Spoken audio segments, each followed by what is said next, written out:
বেচারা গোটে শরীরে ভরে ঠিক, কিন্তু চেষ্টা করে শরীরে না ভরে লেগে। গাই গরু দেখবেন পেশাব করবে ন্যাং ছেড়ে, কুকুরে পেশাব করে ট্যাং ছেড়ে দেওয়ালে কেনে যে আমার শরীরে না ভরে, বেচারা বুঝতে পারে না, যখন দেখে ঘুরে এসে পড়ে। তাইলে মানুষ তো সব থেকে বুদ্ধিমান আশরাফুল মাখলুকাত।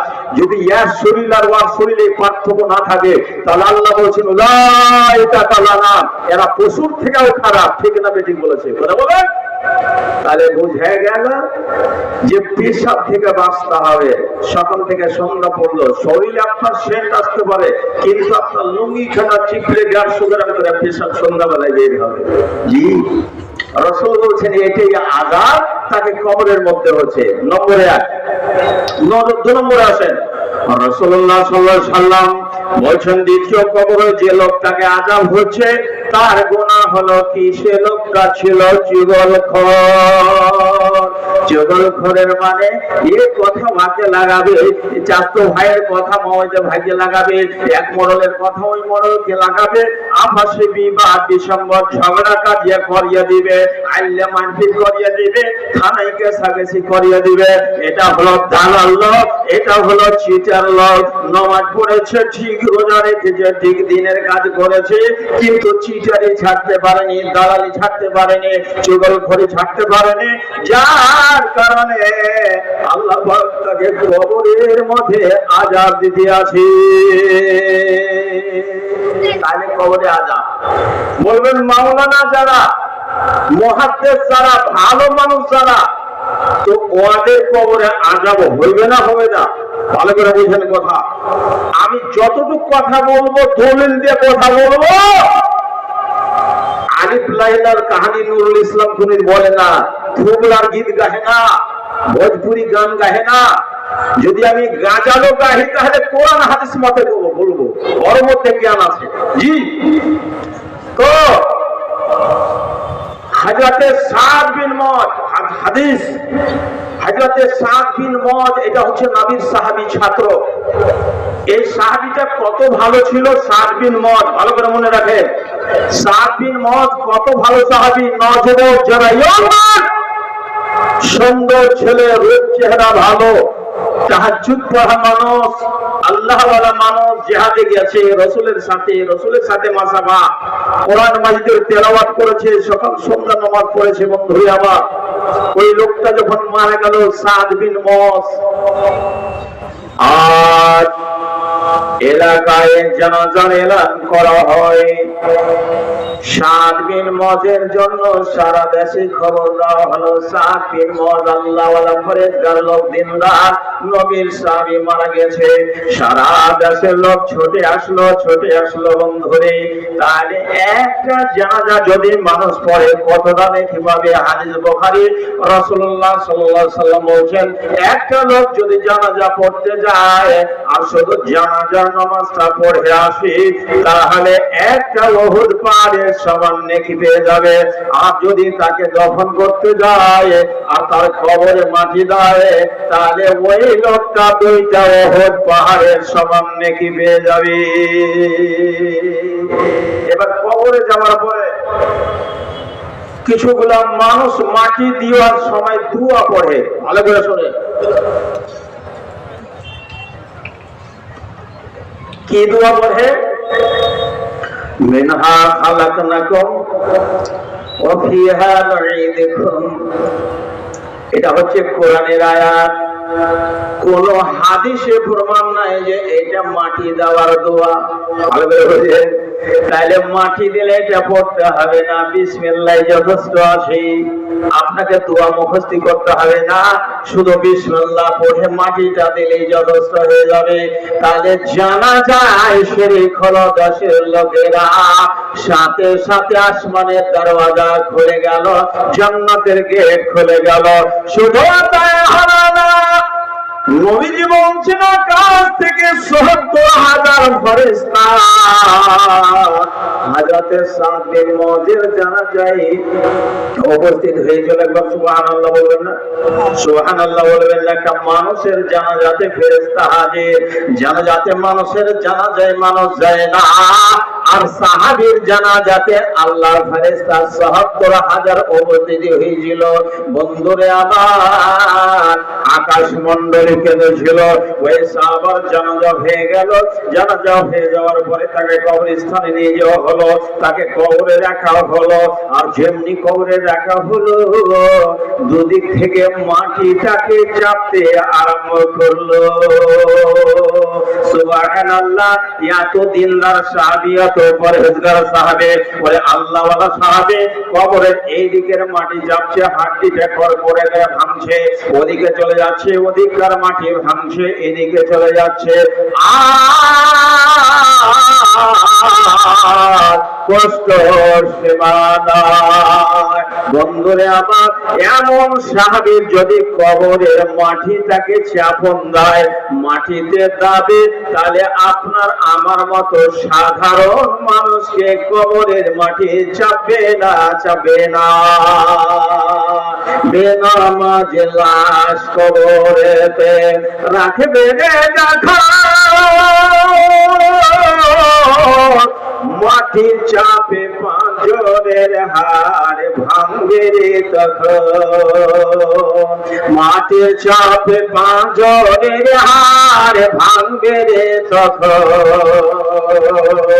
বিষাক্ত ওই সাপের ছবল, বিষাক্ত ওই সাপের ছবল, বেনামাজির সাজা এমন তো হতে পারে জোহরে জানাজা। ভাইরা আমার, তাহলে একজন দিনদার লোককে কবরের মাটিতে একবার চাপে ছেড়ে দেবে, আর যারা বেঈমান হবে তাদের এই আযাবটা চিরস্থায়ী কবরের মধ্যে চলতে থাকবে। তাই নবীজি নামাজের পরে একটা দোয়া পড়তেন, সবাই মুখস্থ করেন, হাদিসে বুখারী। রাসূলুল্লাহ সাল্লাল্লাহু আলাইহি ওয়াসাল্লাম প্রত্যেক নামাজের পরে আল্লাহর কাছে দোয়া চাইতেন, আল্লাহুম্মা ইন্নী আউযু বিকা মিন আযাবিল কবরি ওয়া আউযু বিকা মিন আযাবিন নার ওয়া আউযু বিকা মিন ফিতনাতিল মাহিয়া ওয়াল মামাতি ওয়া আউযু বিকা মিন মাসিহিদ দাজ্জাল। এই দোয়াটা নবী পড়তে। তাই আমার ভাইয়েরা, আমার বাপুরা, আমার মায়েরা, আমার ধনেরা, আমার বেটিরা, প্রত্যেক নামাজের পরে এই দোয়াটা আপাতত 7 বার পাঠ করবেন। আল্লাহর মেহেরবানি হলে কবরের আযাব থেকে আল্লাহ আপনাকে নাজাত দিয়ে দেবে। দ্বিতীয় নম্বর প্রশ্ন হবে, মা দিনুকা, তোমার দিন কি? এটা হলো প্রশ্নকার। আল্লাহ ফেরেশতারা সওয়াল করবেন, মানুষেরা জবাব রাসূল শিখিয়ে দিলেন কি জবাব দিতে হবে। এবার নবীজি বলছেন, দীনি আল ইসলাম, আমার দিন হলো ইসলাম। আমরা সবাই জানি আমাদের দিন ইসলাম। তাহলে ইসলামের কথা কি আমরা মানি? ইসলামের কথা কি আমরা চলি? ইসলামের কথা কি আমরা কাপড় ধরে পরিধান করি? না না না, নিজের মনে যা চায় তাই করে। ইসলাম যেটা বলে সেটা করা হয় না। ইসলাম বলছে, তুমি যখন শার্ট পরিধান করবে, ডাহিন হাত আগে ঢোকাবে, ফুল প্যান্ট পরবে, আগে ডাহিন পা ঢোকাবে, মাথায় কাঞ্জি করবে, আগে ডাহিন দিকে আছড়াবে, মুখে বারাস করবে, আগে ডাহিন দিকে মারবে। বন্ধুরে আমার, যতগুলা কাজ আছে সমস্ত ডাইন হাতে করবে, আর যেগুলা নোংরা কাজ আছে ওগুলো তোমাদের বাম হাতে করতে হবে। রাসূল বলছেন, ইয়াকুলু আহাদুকুম বিশিমালিহি ওয়া লা ইয়াশরাব বিশিমালিহি ফা ইন্নাশ শাইতানা ইয়াকুলু বিশিমালিহি ওয়া ইয়াশরাবু বিশিমালিহি। নবী বলছেন, খবরদার, তোমরা কোন জিনিস বাম হাতে খায়ও না, পান করিও না। বাম হাতে খায়ও না, বাম হাতে পান করিও না, এটা হাদিস। আর রাসূল বলছেন কেননা শয়তান বাম হাতে খায়, বাম হাতে পরিধান করে। এবার হাতে বাজারে মার্কেটে দোকানে চলে যান, দেখতে পেবেন একটা লোক লেখাপড়া শিক্ষিত মানুষ চায়ের গিলাস ধরেছে ডাইন হাতে, ধরেছে চায়ের গিলাস, আর বাম হাতে সিগারেট ধরেছে। আবার দু টান দিয়ে গিলাসটা রেখে দিল, আবার বাম হাতে ধরেছে চায়ের গিলাস, ডাইন হাতে সিগারেট টানছে, আর ওপর দিকে ধোঁয়া ছাড়ছে যে কয়েক কিলোমিটার গেল। যেটা হালাল ওটা খাবে, হালালটা খাচ্ছে বাম হাতে, আর হারামটা খাচ্ছে ডাইন হাতে।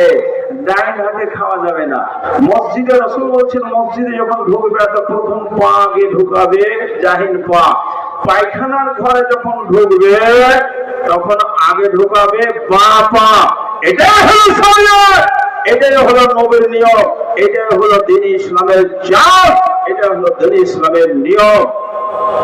আল্লাহ পাক বলছেন তোমরা কি বোঝো না, জানো না কবরের মধ্যে মানুষকে জাগানো হবে, ওঠানো হবে, এবং মানুষের সিনার মধ্যে যা আছে সমস্ত মানুষের সিনার মধ্যে থেকে বের করে নেওয়া হবে। কিঞ্চিত কিঞ্চিত পরিমাণে নেকি গতি যত থাকবে বন্ধুরে, কবরের মধ্যে একটাও লোকা যাবে না। আল্লাহর অর্ডার হয়ে যাবে, তোমরা কবর থেকে বের হয়ে যাও, বের হয়ে যাও। আল্লাহর সুর ভোগবে, ইসরাফিল আলাইহিস সালাতু ওয়াস সালাম সুর ভোগবে। কবরের মধ্যে যত লোক থাকবে, শ্মশানে মশানে যত লোক থাকবে, যত নদীর মধ্যে মারা যাবে, যত লোক দেওয়াল চেপে মারা যাবে, সমস্ত লোক আল্লাহর অর্ডারে আল্লাহর হাসরের ময়দানে এই মতো জমা হয়ে যাবে। কোন একটা বোকা লোক বা জ্ঞানী লোক কবরের ভিতরে লুকিয়ে থাকতে পারবে? কথা বলেন, লুকিয়ে থাকতে পারবে যে আমি যাবো না আল্লাহর কাছে হিসাব টিসাব দিব না, কবরের এক কোণায় বসে থেকে যাবো? চলবে? চলবে না। হাদিস বুখারী, রাবী হচ্ছেন হযরত আয়েশা সিদ্দিকা রাদিয়াল্লাহু তাআলা আনহা। ওয়ান আয়েশা সিদ্দিকা রাদিয়াল্লাহু তাআলা আনহা قال سمعت رسول الله صلى الله عليه وسلم يحشر الناس يوم القيامة حفاة عراة غرلا। নবীজি বলেন সারা পৃথিবীর মানুষ যারা কবরে আছে, শ্মশানে মশানে আছে, যে কোনো অবস্থায় থাকবে বন্ধুরে, আল্লাহ যেদিন ডাক হয়ে যাবে সমস্ত মানুষ কবর থেকে উঠবে উলঙ্গ অবস্থায়। একবার বলুন সুবহানাল্লাহ। পরের জায়গা পরের জমি ঘর বানায় আমি রয়, আমি তো সেই ঘরের মালিক নয়। জমিদারের ইচ্ছা মতো হয় না জমি চার, তাই তো ফসল ফলে না রে দুঃখ বারবার। আমি খাজনা পাতে সবে দিলাম, তবে জমি হয় গনি না। বুঝতে বললেন না? মনে হয় দেহটা হচ্ছে আল্লাহ ব্যবসা করার জন্য পাঠাচ্ছে। যে জমিটাতে আমরা ঘর বাড়ি বানিয়েছি এটা আমাদের বাড়ি। কার বাড়ি বলে? আমাদের বাড়ি নয়, বাড়ি হচ্ছে কবর। কবরটাই হচ্ছে বাড়ি, আর এই কবর থেকে মানুষকে উঠতে হবে। এবার কবর থেকে মানুষ উঠবে উলঙ্গ অবস্থায়। রাসূল বলছেন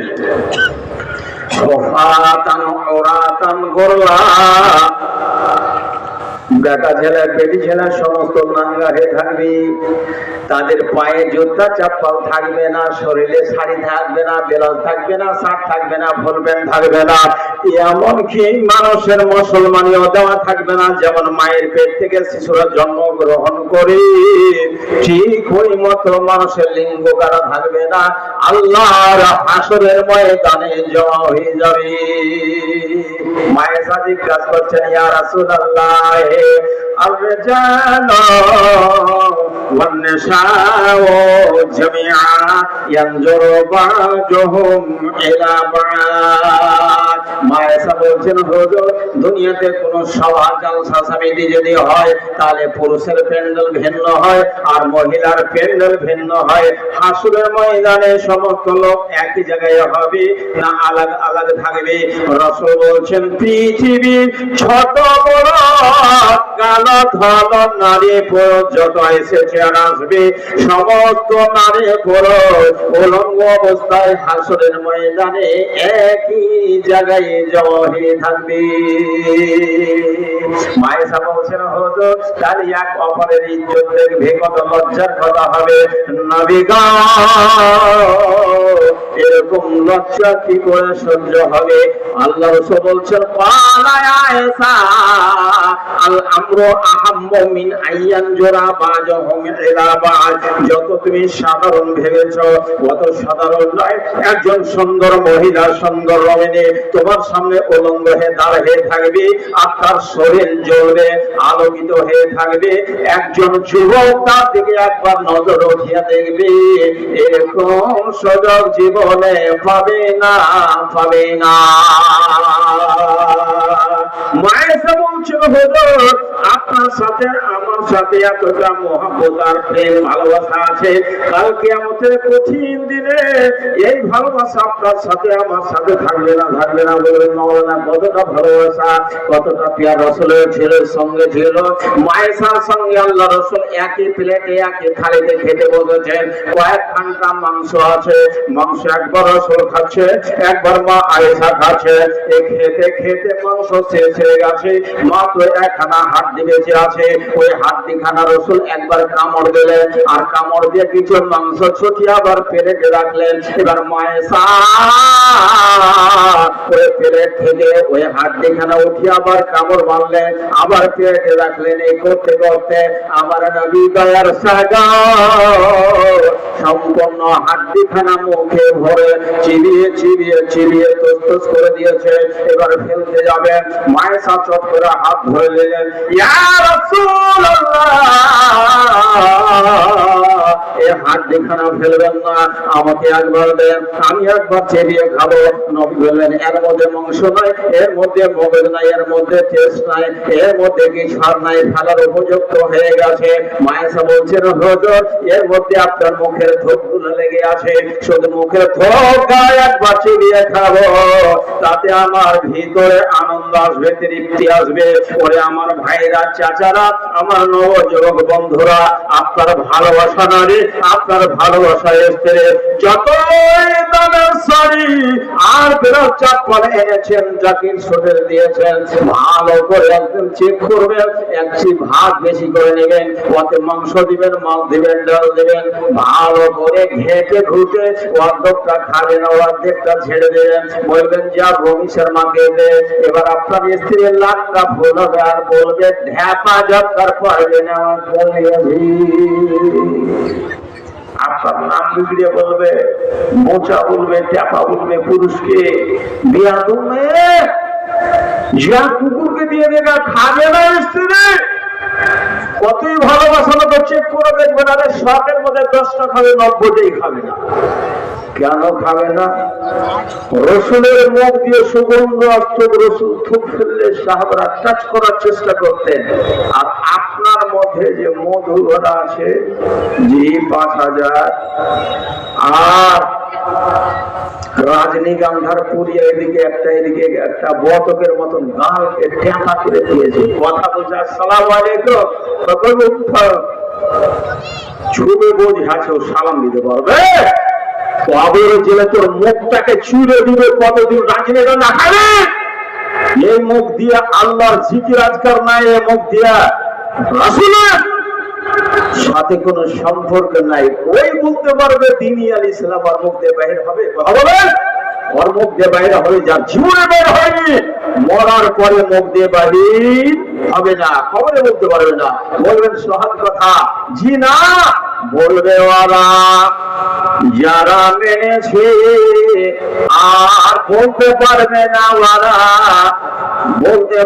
না ওরা যারা মানে ভাইরা আমার, তাহলে বোঝা গেল পৃথিবীতে যত মানুষ এসেছে আর আসবে, প্রত্যেক মানুষকে কবরের ভিতর দিয়ে আখিরাতের দরওয়াজা যেতে হবে। যাদের কবর আসান হয়ে যাবে, সহজ হয়ে যাবে, তাদের ফুলসেরা সহজ হয়ে যাবে, আর তাদের মিজান সহজ হয়ে যাবে, তাদের আমল নামা ডাইন হাতে পড়বে না বাম হাতে পড়বে, সহজ হয়ে যাবে। তাহলে কবর হলো প্রথম মন্দির, প্রথম সেন্টার।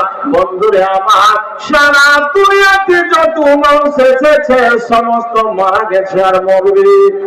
আমেরিকার খবর আসে, দিল্লির খবর আসে, মহারাষ্ট্রের খবর আসে, সৌদিয়ার খবর আসে, ফোনে কথা বলা যায়। মা মারা গেল, বাবা মারা গেল, চাচা মরে গেল, কবরের মধ্যে আছে, কবরের খবর পাওয়া যায় না এবং কিয়ামত পর্যন্ত যাবে না। এবার কবর আযাবে হয়, মানুষকে দেখায় না কেন? তিনটা কারণ আছে বন্ধুরা আমার। শুধু কবর সম্বন্ধে বললে 3 ঘন্টা আমার পার হয়ে যাবে, শুধু হাদিস বলি তো 3 ঘন্টা পার হয়ে যাবে। নবীর জীবনের জন্য কবরের আযাবকে মানুষকে দেখানো হয়নি, তার 3টা কারণ আছে। 1 নম্বর কারণ, কবরের আযাব যদি দেখাতে হয় তাহলে মা বাপের চোখে ঘুম হবে না, মা খেতে পারবে না, বাবা পাগল হয়ে যাবে, মা পাগলিনী হয়ে যাবে, পাগলের মতো কেঁদে বেড়াবে। আমার ছেলেকে কবরের আযাব হচ্ছে, বাবাকে আযাব হবে, ছেলেরা পাগল হয়ে যাবে। 2 নম্বরে, কবরের আযাবের ভয়ে মানুষ কবর দেওয়া ছেড়ে দিবে, তাকে অবরে রেখে দিবে। এই জন্য কবরের আযাবটাকে লুকায়িত রাখা হয়েছে। ভাইরা আমার, তাহলে দুনিয়া থেকে মানুষ যখন মারা যাবে, মানুষের সাথে 3টা জিনিস যাবে। 3টা জিনিস যাবে। ইয়াত্তাবিউল মাইয়া সালাসা, মানুষ যখন মারা যাবে মানুষের সঙ্গে 3টা জিনিস যাবে। আহলুহু ওয়া মালুহু ওয়া আমালুহু ফায়ারজিউ ইসনানি ওয়া ইয়াবকা ওয়াহিদান। মানুষ মারা গেলে মানুষের সঙ্গে খানদান বংশের লোক যাবে, ইমাম যাবে, মাস্টার যাবে, হাজী সাহেব যাবে, সমস্ত লোক জানাজা পড়ে নেবে। আর ওতে একখানা খাট যাবে, ওতে সুন্দর বিছানা যাবে, খাট ঘুরে চলে আসবে, বিছানা চলে আসবে। মাটির কবর, যেখানে বিজলি নাই, পাংখা নাই, যেখানে গালিচা নাই, বিনা মচ্ছরদানিতে ঘুম আসে না, লাইন পানিয়া জেলে সারা রাত আপনি জেগে থাকেন, শরীরটা ঘামো ঘামো হয়ে যাবে। আর কোনো কষ্টই পড়লে, চিৎকার করলে ভাই বন্ধু আসবে। বন্ধু আমার, কবরের মধ্যে চিৎকার করলে সারা পৃথিবী কোন মানুষ সাহায্য করবে না, দেখা যাবে না, ভাই যাবে না, খানদান বংশ যাবে না, শুধু আপনার সাথে আপনার বন্ধু হয়ে কবরের মধ্যে একটা জিনিস থাকবে, সেটা হচ্ছে আপনার আমল। আপনার আমল ঠিক হলে কবরের আযাব থেকে, সর্পের মুখ থেকে আপনাকে বাঁচিয়ে নেবে। সকলে বড় থাকবে সুবহানাল্লাহ। তাহলে সব থেকে বড় বন্ধু, সব থেকে ভালো সাথী হলো আপনার আমল। আল্লাহ রাসূল সাল্লাল্লাহু আলাইহি ওয়াসাল্লাম বলেন, কবরের আযাব থেকে বাঁচার জন্য 2খানা উপায় আছে। শুনবেন কি? বলেন, শুনবেন? 2টা উপায় আছে মাত্র। এই 2টা উপায়তে কবর থেকে বেরিয়ে যাবেন মাশাআল্লাহ। বলেন কি কি বলেন একটু বলেন ভাইরা আমার। 1 নম্বর হলো, বাবা মারা গেছে, সারা গ্রামের লোককে দাওয়াত করে ইফতারি খাওয়ালেন, জাফত খাওয়ালেন, দোস্তারা জাফত খাওয়ালেন 1000 লোককে, 500 লোককে। ওরা কবরের জিয়ারত করলো, দোয়া করলো, আল্লাহর কাছে প্রার্থনা করলো। বন্ধুরে আমার, 500 লোকে দোয়া করে যতটা লাভ না হবে, আপনার সন্তান, আপনার বেটা যদি একটা আল্লাহওয়ালা থাকে, নমাজি ফরেজগার থাকে, মাওলানা মুহাদ্দিস থাকে, আর কবরে যে যদি একবার হাত উঠিয়ে বাপমার কবরের কাছে বলে, রব্বানা রব্বিরহামহুমা কামা রাব্বায়ানি সগীরা, আল্লাহ মা আমাকে বলল করে পেশাব পায়খানা থেকে বাঁচিয়েছিল, মা কষ্ট সবাই মুখে করেছিল, বাবা কষ্ট করে খাইয়েছিল। আল্লাহ বাপ্পার আযাবকে তুমি আলা দূরে সরিয়ে দাও, প্রশস্ত করে দাও। মহান আল্লাহ বলেন সেকেন্ডের মধ্যে কবরের আযাব বন্ধ হয়ে গেল। বলেন সুবহানাল্লাহ। 2 নম্বরে যারা কবরবাসী হয়ে গেছে তাদের দান খায়রাত যদি মানুষ করে, নবীজি বলেছেন আল মাইয়াতু ফিল কবরে কাল গারিক, তারা কবরের মধ্যে হাবুডুবু খাচ্ছে, শুধুমাত্র এখান থেকে দান করবে তার জন্য নৌকা হয়ে যাবে, ঢাল হয়ে যাবে। বাপ মারা গেল, মা মারা গেল, চাচা মারা গেল, পুরুষ মারা গেল, স্ত্রী মারা গেল, তাহলে তার জন্য 1 নম্বরের দোয়া। আর 2 নম্বর হলো তাদের জন্য দান খায়রাত। বলে এর ফরমান এযা মাতাল ইনসানু ইনকাতা আনহু আমালুহু ইল্লা মিন সালাসাতিন ইল্লা মিন সাদাকাতিন জারিয়া। এটা হাদিস বুখারী শরীফে রাসূলুল্লাহ সাল্লাল্লাহু আলাইহি ওয়াসাল্লাম বলে মানুষ যখন মারা যায়, মানুষের মরে যাওয়ার পরে সমস্ত আমল বন্ধ হয়ে যাবে, মাত্র 3 শ্রেণীর আমল কিয়ামত পর্যন্ত বন্ধ হবে না। কবরে পাবে, হাসরে পাবে, মিজানে পাবে, কষ্টের সময় পাবে। তার মধ্যে একটা হলো সাদকায়ে জারিয়া। এই জালসা কবরস্থান, যে কবরে প্রত্যেক মানুষকে যেতে হবে, তার জন্য আসল বাড়ির জন্য ব্যবস্থার জন্য ভাই ওরে আমার চাচারা, আমার দাদুরা, ওরে আমার মায়েরা, ধনেরা, বেটিরা, আজকে দেখবো যারা কবরকে ভালোবাসে। হযরত উসমান গনি রাদিয়াল্লাহু তাআলা আনহু কবরের পাশে যখন যেতেন, নবীজি একটা দোয়া শিখিয়ে দিলেন, আসসালামু আলাইকুম ইয়া আহলাল কবর ইয়াগফিরুল্লাহু লাকুম ওয়া আনতুম সালাফুনা ওয়া নাহনু আল বিল আসারে। হে কবরবাসী, আজকে তোমরা কবরে আছে, আগামী কালকে আমরা তোমার সাথী হয়ে যাব। হযরত ওমর কাঁদছেন, কাঁদতে কাঁদতে কাঁদতে ওমরের দাড়ি দিয়ে চোখের পানি ঝরঝর করে ধরে পড়ছে। সাহাবারা জিজ্ঞাসা করলেন, হযরত উসমান, আল্লাহ রাসূল যখন জুমায় খুতবা দেন, জান্নাত জাহান্নামের ওয়াজ করেন, তখন এতটা কান্না আপনি করেন না, তবে কবরগাহে গিয়ে কবরস্থানে কেন কান্না করেন? হযরত উসমান গনি বললেন, আমার নবী বলে দিলেন, হে ইমানদারেরা, হে দুনিয়ার মুমিনেরা, তোমরা যদি কবর থেকে মুক্তি পেয়ে যাও, আখিরাতে সমস্ত সহজ হয়ে যাবে। ভাইরা আমার, আর একটা সামান্য হাদিস, ছোট্ট হাদিস বুখারী থেকে বলে এবার নিজের কাজে ব্যস্ত হয়ে যাব। আল্লাহ রাসূল সাল্লাল্লাহু আলাইহি ওয়াসাল্লাম 6 বছর যখন বয়স, মা মারা গেল, মাকে দফন করা হয়েছে আবুয়ার মাটিতে। নবী 40 বছর বয়সে নবী হয়েছে। এবার নবী হয়ে যাওয়ার পরে সারা দেশের লোক নবীর কাছে দরখাস্ত জানাবে, মার জন্য, ভাইয়ের জন্য, চাচার জন্য একটু দোয়া করে দেন। নবী চিন্তা করলেন, আমি নিজের মায়ের জন্য একটু দোয়া করব, মার কবরটা জিয়ারত করতে যাব। তো ভাই আমার,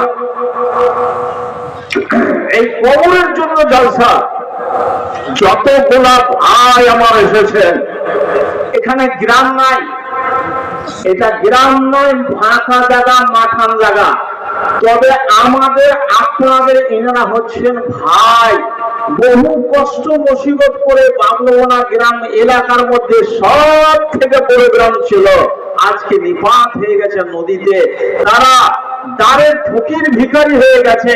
2 কাঠা 4 কাঠা করে কে কোথায় বাড়ি বেঁধেছে, কবর দেওয়ার জায়গা নাই, মসজিদ বানাবে তার জায়গা নাই।